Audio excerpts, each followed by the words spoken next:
Hi Not Board Gamers, and welcome back to Not Board Gaming. I'm your host, I'm Mark. Now in today's video we're going to be taking a very quick look at Hoplomachus Victorum, but especially the Pandora's Ruin expansion. So obviously Hoplomachus Victorum has been out for about 18 months or maybe 2 years now, and I'm a huge fan of the Hoplomachus series. Got everything of the original series, and I've also got Hoplomachus Victorum and Hoplomachus Remastered. Well, last year Chip Theory did a GameFound campaign for Pandora's Ruin, which is an expansion to Hoplomachus Victorum, and they also did, and I've got that down there, the remastered campaign as well, which is called Pandora's Wake. That's down on the floor there. Not open Pandora's Wake as of yet, because I've been having too much fun playing Victorum again. Victorum, as you know, is gladiatorial combat, and it's a purely solo game. Now, the original game had this wonderful, massively replayable campaign where you're going to traverse the world, taking on various primuses and in various arenas and combating until you get to the Scion, where you get to do the big end of game battle with the Scion. And kind of what happens there can be partially determined by what happens in the game, but it was a fairly big campaign. A full game of Hoplomachus Victorum was probably going to take you around about 12 hours, which for some people was understandably quite a lot of time. Of course, you can put the game away and save it, but you know, it's still quite a lot of time to invest in a campaign. And of course, because you're kind of traversing the world and you're going to various arenas, you're going to be playing some of those arenas a number of times, and sometimes it can start to feel slightly repetitive as well if you weren't enjoying the experience. That's for some people. I always loved it. I always loved the fact that the fights got progressively hard, etc. However, do not fear. You see, this is where Pandora's Ruin comes in. So I say it came to GameFound last year. It's been delivered to backers now, and it's got a whole host of add-ons to go in there. So it comes with, of course, a little rulebook, and we'll talk about the rulebook and kind of all the add-ons that go onto there as well. But it's also got a brand new mode of play called Mercury's Boots. You see, the original campaign took place over 4 acts, and those 4 acts were each 12 weeks, around about 48 weeks. And that took about 12, 13, 14 hours of game time, depending on how you played the game, which, as I say, for some people, understandably, quite a lot. With Mercury's Boots, what they've done is they've introduced mechanisms to trim that down to a total of 24 weeks. So less playtime, but they've also sped up that process as well. And we'll come on to that in a second, exactly what happens with the Mercury's Boots variant for the game. But as I say, there's a whole wealth and host of other stuff that comes in the game. So as I say, we've got the rulebook here, and the rulebook dictates everything that comes for it. So you can see in the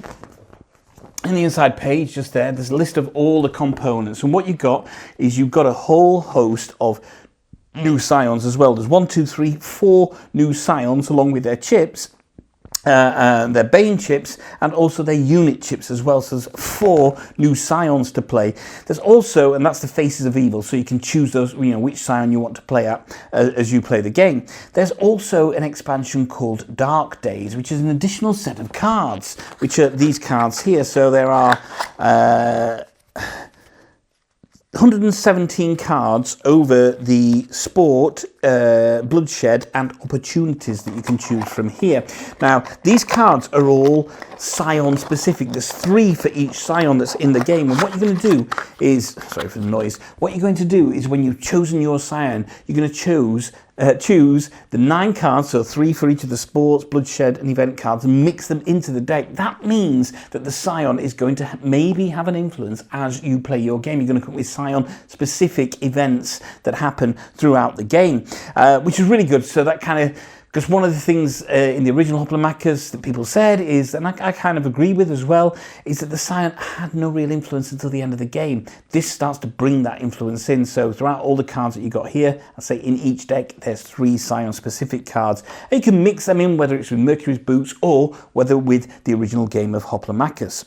You've also got Strange Sands as well. So the original game came with 8 arenas, and you had 4 double-sided cards for the arenas here, and as I say, if you went back to the arena, you played it in exactly the same way, which is not a problem when you're first playing through the game and what have you. But in a long campaign, or if you're playing it multiple times, you're going to start to understand how those arenas work. Well, in the new version, in the Strange Sands, each arena has its own double-sided card. There's a side A and side B that changes how it works, and what you'll do the first time you get to an arena is you'll play side A. When you go back that's that arena. You'll flip it over and play side B. Then you go back to it, you flip it back over and play side A. So it starts to add an element of variety in there as well, which is kind of much needed. So this whole expansion is all about adding more and more variety into the game.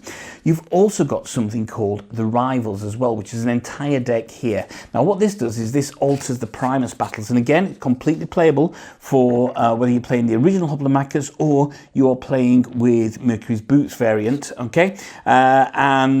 Rivals just gives you a different Primus setup on each card, so you get a little taste of what may happen in the Primus battle. For example, the Primus battle I've just finished, and this is my second playthrough on Mercury's Boots, the Primus battle I've just finished had a card which said that all units ignore dazed. So that means they can come out swinging as soon as they were placed on the board. And it gives you different setups on there. So rather than following the setups in the book or on the Mercury's Boots card, which gives you Primus setups, then what's going to happen is you're going to follow the setups on this card, but you get a little taster, because it's the top card you're going to choose. You get a little taster of how that can affect you.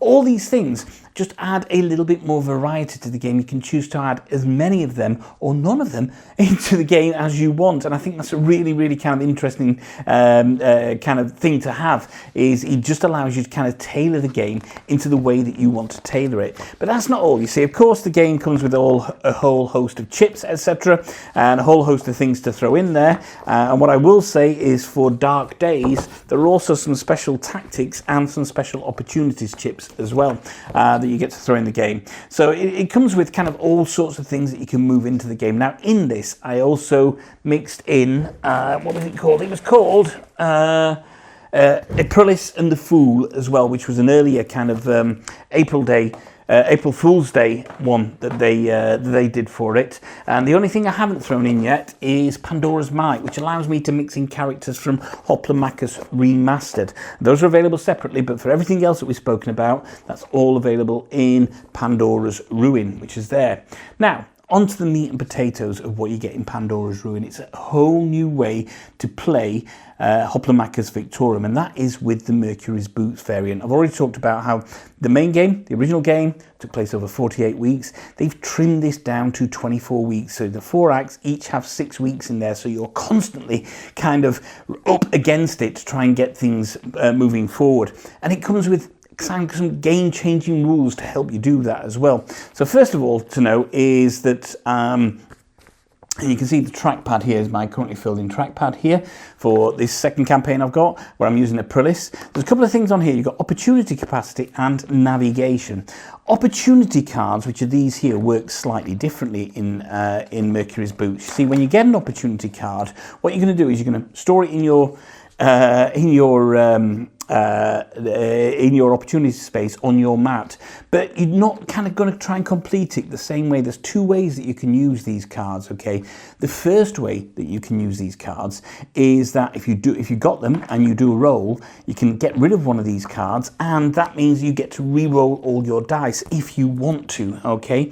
The second way is that if you defeat a Primus and you have one of these cards, you can choose the Primus reward that's on the bottom of one of the cards. So that's how you get the rewards on the bottom of the cards. Now, it's very tempting as you play through the game, you get a bad roll to kind of use one of these cards to re-roll, but sometimes you may want to keep on to that, because as you get to the Primus and try to defeat the Primus, of course, getting that prowess or upgrade stat at the bottom of that card can be very, very useful.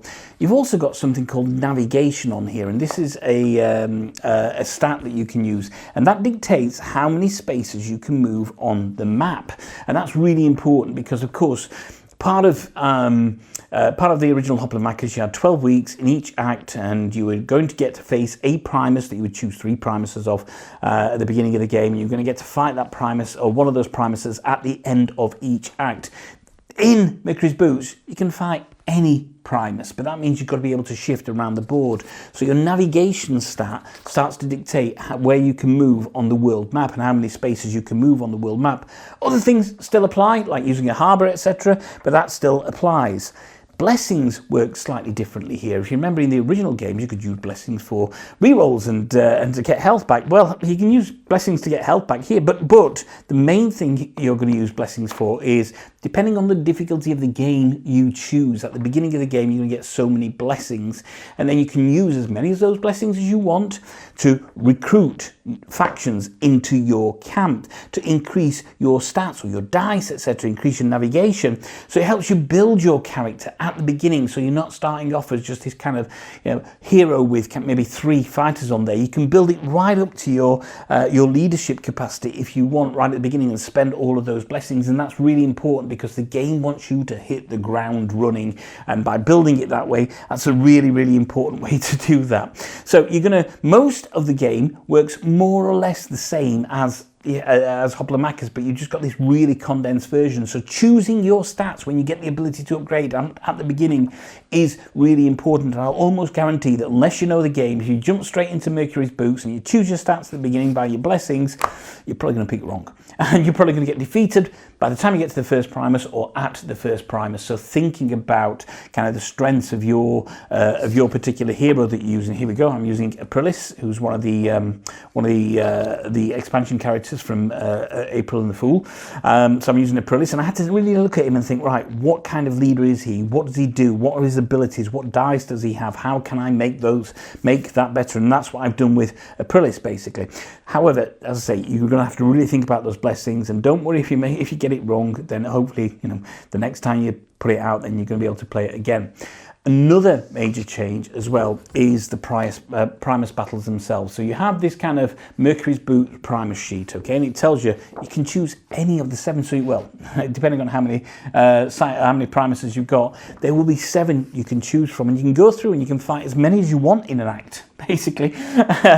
But you get to choose them. The more you defeat, however, of course, you get increased rewards from doing that, because you can get to cash in some of your opportunity cards. Then generally, the harder they're going to get, with more coming out, and also there are some Primus modifiers there as well, which kind of affect the game, and they stack. So the first time you defeat a Primus, then all Tribunes are going to add 2 yellow dice to their attack. The second time you defeat a Primus, all Tribunes are going to add 2 yellow dice to their attack, and the first non-Primus rival unit deployed gains 2 health points as well. So it they all stack up, so it makes the game harder as you go along, and it really does kind of condense that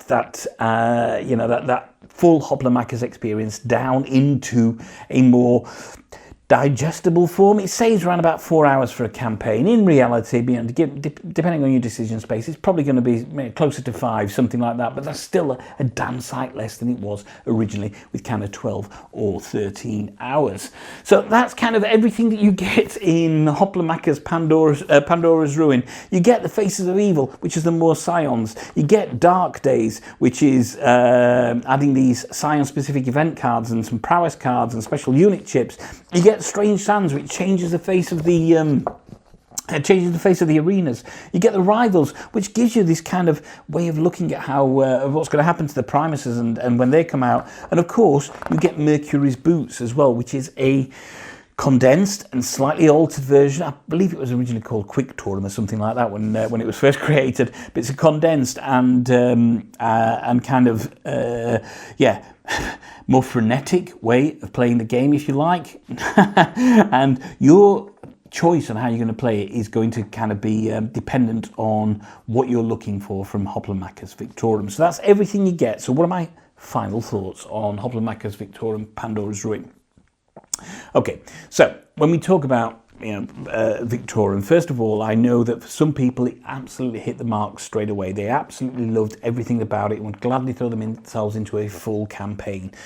For other people, the campaign seemed too long and ran out of steam a little bit too early for them, with some of the repetitive nature of the arenas and what have you. And as I say, it is a long game if you go in for the full campaign.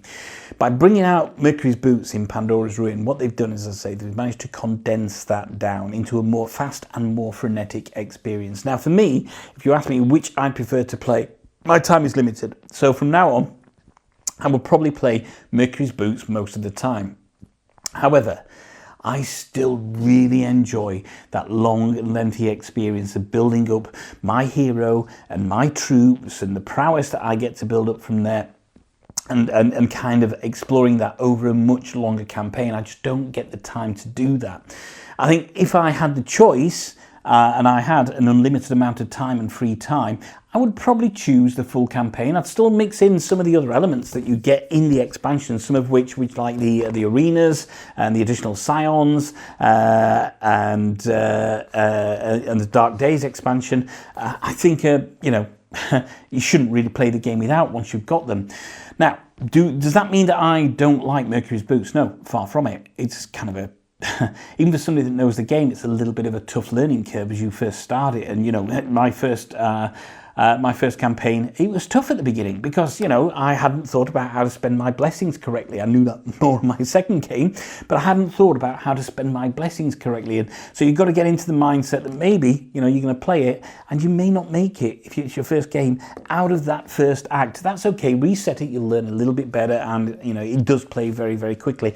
Each act is going to take round about an hour, more or less, and that's okay. And then of course you get to the Scion battle, and Scion battle is where all hell breaks loose. But I think it absolutely successfully answers the the concerns of people that just thought that the original game is too long and with not enough variety. Yes, still loads of variety in the chips, but ultimately, you're playing on some of the same arenas, and with the original cards, you're using the same rules for the arenas as well. So you would have to move around the map to get more variety. By introducing the strange sands, of course, it gives you more variety on the arenas, but you're still going to experience the same arenas a number of times. Now, who knows? Over time, there may well be more rules for the arenas. I suppose there's only so much you can do on the grids and on the mats themselves.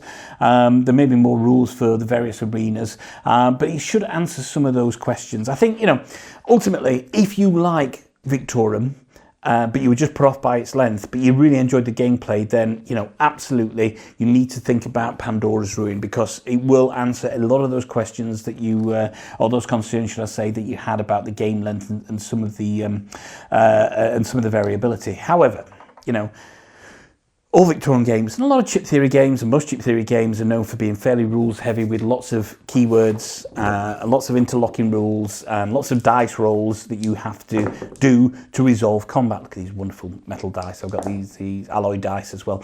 But, it doesn't resolve any of that, because it would change the face of what the game is. So, if the kind of dice-based combat, the number of rules, it's not massive in terms of chip theory, it's not a massively rules-heavy game, but you still have to work some stuff out in terms of rules and keywords.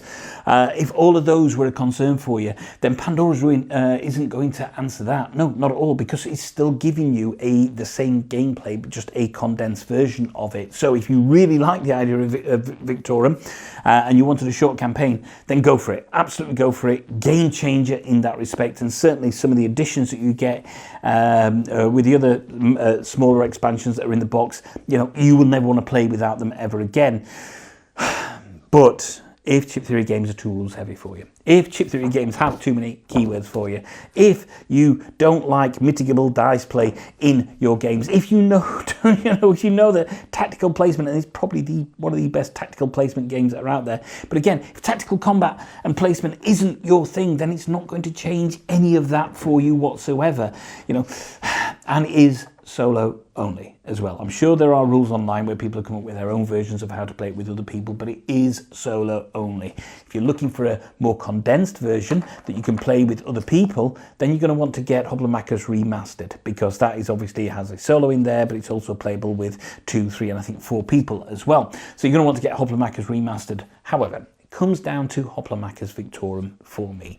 It was always a favourite game of mine. I just never had enough time to do it justice. I think I've played through 2 full campaigns in all the time I've got it, and in reality I want to play this game more, but the restrictions on time and just the commitment required to that ever so long campaign, which just meant it just, I would sometimes set it up and play, a couple of acts, and then I'd reset it and put it away, because that's, you know, that's all I really had time for with other stuff that was happening, and I knew I wanted more, and I just knew that I wouldn't be able to get back round to it for a long time. And by the time I'd gone back, had I saved the game, I would have had absolutely no idea where I was up to, irrespective of the tracking pads and how I stored the chips. It would have just taken me so long to kind of work out what I was doing. So answering that call and giving me a tighter, smaller campaign that I can set up and, you know, play in an evening, then that's perfect for me. Admittedly, it's still, you know, that's not being around the bush. 4-5 hours is still a long time to spend playing a game, and a solo game. Certainly one where you can lose at any point as well, depending on your battles. But it does answer a lot of that questions, and I think that, as I say, from a time perspective, I will play the Mercury Boots variant moving forward, but I will always look forward to those times that I've got when I can spend the time putting everything out and just losing myself in an entire day of playing Victorum.